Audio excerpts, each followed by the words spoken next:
Tapos ang karburador niya mga kamekaniko ay pang-export. Yan, pang-export ang karburador. Yan mga kamekaniko, magandang araw sa inyong lahat. Another day, another vlog tayo ngayon mga kamekaniko. Yan, meron tayo ngayong gagawing Suzuki GD. Yan. Ito daw ay natambak ng ilang, ewan ko ba, ilang taon ba? Tingnan, pakita ko sa inyo. Tingnan naman ng estado. At talagang para talagang pinabayaan na sa ulanan. Yan, ayun yung Suzuki GD. Yan o. Una natin gagawin ay yung kanyang kuryente. Yan. Ito yung pinaka-estado niya. Tapos ang karburador niya mga kamekaniko ay pang-export. Yan, pang-export ang karburador. Talagang napakasama. Hindi naman natin ito i-restore mga kamekaniko. Bale, bubuhayin lang natin tong parang patay na motor. Bubuhayin lang natin, baka mapaandar pa natin. Una natin hahanapin mga kamekaniko yung kanyang kuryente. Ayusin natin yung wiring. Hanapin natin kung saan, kung nasaan yung kanyang kuryente. Yan, sisimulan natin kalagin mga kamekaniko yung mga tangke. Nakakalagin ko lang tapos magwa-wiring na tayo. Ito. Wiring natin kung makikita natin yung sira. Kalagin lang natin. Nakalag na natin mga kamekaniko. Una natin i-check sa kanya ay aring linya ng stator. Dito yan. Pag check ng stator mga kamekaniko, gumamit lang kayo ng test light. Yan. Full wave yan mga kamekaniko. Full wave. Lagay nyo lang isa. Tapos ito. Dito isa. Kita ba nila? Ha? Kita? Yan. Yan. Tadyakan nyo. Yan. Ibig sabihin meron. May supply siya. Yan. Ngayon, ito yung dilaw ng regulator. I-jumper ko muna dito sa dating yung nilagyan. Pero ang linya niyan, aray oh. Aray yung dating linya niyan mga kamekaniko. Kita ba nila? Yan. Yan. Ito yan. Itong dalawang ito rin yan. Lalagay lang natin itong dalawang item. Kahit magkabaliktad, okay lang yan. Aray ay sa stoplight. Tapos aray sa positive ng battery. Aray ay isa lang muna din eh. Yan.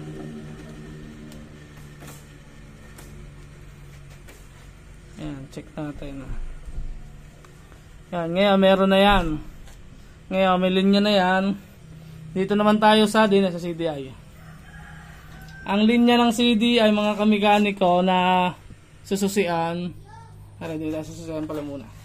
Yan, lada naman dito sususian. Ito, sususian. Dapat mga kamekaniko pag sinipa magkakaroon to ng positive. Ilagay lang natin ulit sa ground tong test light to. Ground to. Yan, testing natin si paan. Meron na mga kamekaniko. Okay na siya. Ngayon, hindi nyo siya pwedeng erekta mga kamekaniko. Hindi nyo siya pwedeng erektang ganyan. Yan. Tanggalin natin yan, yung pagkakadikit-dikit na yan. Hindi magkakakuryente. Ngayon. Tatanggalin nyo yan. Ngayon, alam nyo kung bakit mga kamekaniko. Yan, pakita ko sa inyo, pakita ko rin. Aring pulang are ay galing din sa battery. Yan, are. Galing battery. Pag nagsusi kayo, pupunta din sa orange. Ngayon, yung orange na yon, mayroon siyang resistor. Yan o, kita nyo yan? Napupundi yung resistor na yan, mga kamekaniko. Ngayon, i-check natin kung tatawid yung kuryente o kung magre-rekta siya.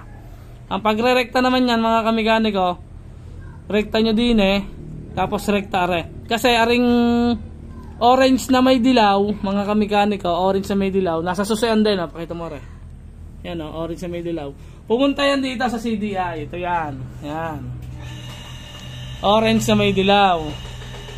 Yan. Pumunta siya sa CDI. Kaya hindi magkakuryente. Ang nilalabas nitong kuryente, mga kamekaniko, pagpasok ng positive, papasok sa resistor, kailangan hindi siya buong 12 volts. Ano man tawag doon? Basta hindi siya buong 12 volts, basta mababa.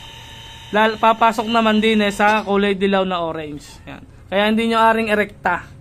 Ginawa to ng Suzuki para hindi ma-knockout yung GD. Yan. O hindi ma-erekta. Kasi ang ibang motor, pag nirekta nyong garne, aandar na. Ito hindi. Kasi gawa na ring resistor. Yan. Try nating lagyan ng wire. Yan. Ganito natin. Yan. Isa pa.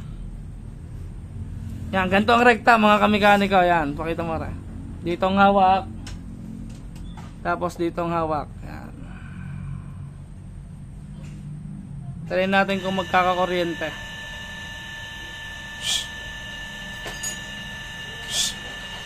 Ano yan? Yan, may dumating na ata. Teka lang pre. Yan. Rekta lang natin nang hindi mababypass yung resistor. Tingnan natin kung magkakakuryente. Pakita mo daw din eh. Wala pa rin, hindi pa rin nakarekta to. Ayusin lang natin. Ayan.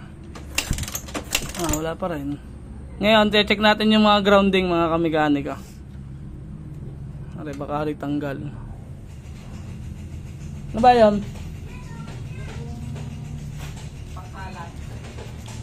Yan mga kamekaniko, nirepair ko na yung kanyang susian dahil kahirap magrekta dun sa loob. Kaya kailangan repair natin yung kanyang susian. Kaya naputol mga kamekaniko, may dumating na bumili ng pang sleeve, tiga bagong puok. Hindi ko na nga pala natanong ang pangalan. Nakakalimutan ko na. Yan, suksok natin. Yan. Sa mga hindi pa may alam ng ganito, hindi pwedeng erekta ang GD. Ang Suzuki GD hindi pwedeng erekta kasi meron nga siyang resistor sa loob. Yan, yung pinakita ko kanina. Yan, susin na natin. Yan, susin na. Check natin kung magkakakuryente na. Ito. Kita ba nila?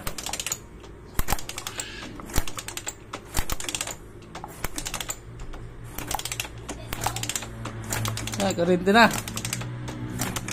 Dila.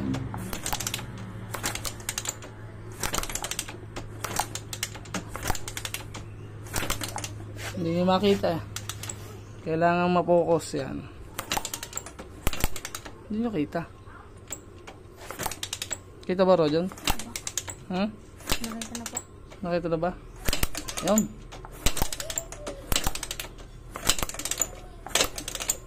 Para makita nyo na may kuryente na. Yan, may kuryente na mga kamekaniko.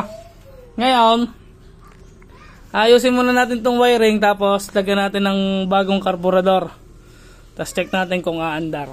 Ayun mga kamekaniko, naikabit na natin. Na wiring na natin, naayos na. May kuryente na nga, diba? Yan, kinilagay ko ng battery. At para sigurado, ating ganito ay gusto yung may tangkay doon sa kabila. Ay, may tangkay, may battery.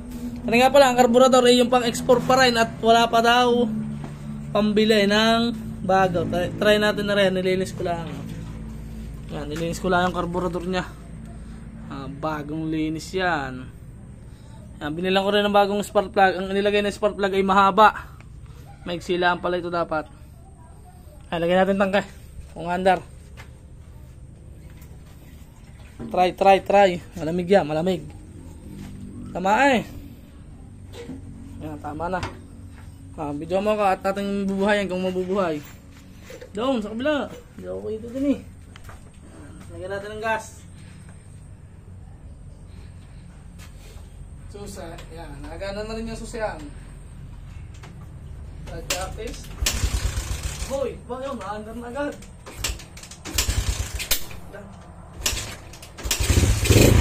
Hoy, naandar nga mga kamekaniko. It's alive! Tagal na nito nasa ikot. Nagtaw lang sinata na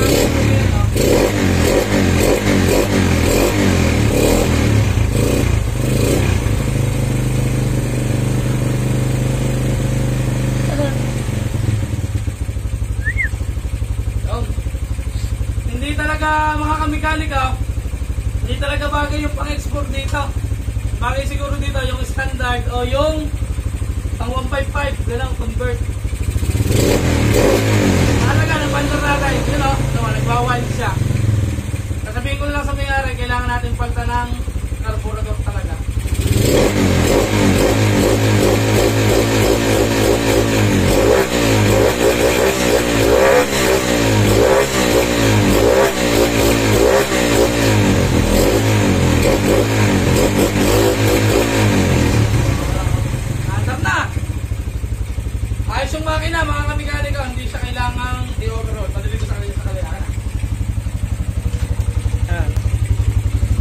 Okay yung makina, hindi kasi nung maingay, sakto lang. Yan. Okay lang, okay. Ayun. Ayos na mga kamikaniko. Ang pangit na lang talaga ay yung carburetor. Tapos okay na rin yung charging niya, oh. 14. Yan. 14, no? Kita nyo ba? Yan, 14. Tatanong lang natin sa may-ari kung pagkakanahin yung mga placer. Hintay lang natin at nasa trabaho pa. Ayos ang makina. Ang hindi na nga lang maayos sa kanya yung carburetor. At paghihigay, ito nyo, dapat balik siya sa dating minor, oh. Ang kanya, nagwa-weld ng konti, oh, bago bumalik. Wala, kahit anong gawin kong tono, kanina ko pa ginagawa, wala talaga.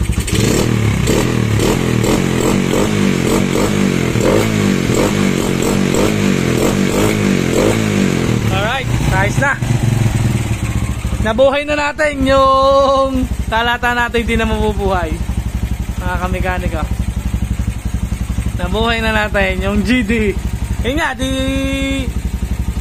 uulitin ko, hindi nga pala kayo makakapag-rekta ng sasian. Yan, hindi pwedeng erekta at hindi gagana.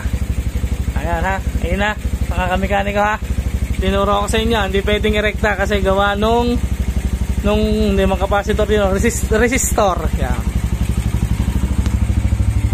Paano mga kamikaniko, hindi hanggang din nila ang ulit. At tayo naman ay nakapagturo ng kaunti sa inyo kung paano magpakuryente. Iyon, basta ang gagawin nyo nga lang, hindi kayo magre-rekta ng GD, o kaya paltan nyo ng susian, o kaya paltan nyo ng resistor. Yan, ang ginawa natin, nilinis lang natin yung susian at ayos naman. Ayun, naandar na ang ating ginawa. Paano, di lagi naman gayon, hanggang din nila lang. Hintayin nyo na lang susunod natin vlog. Peace out.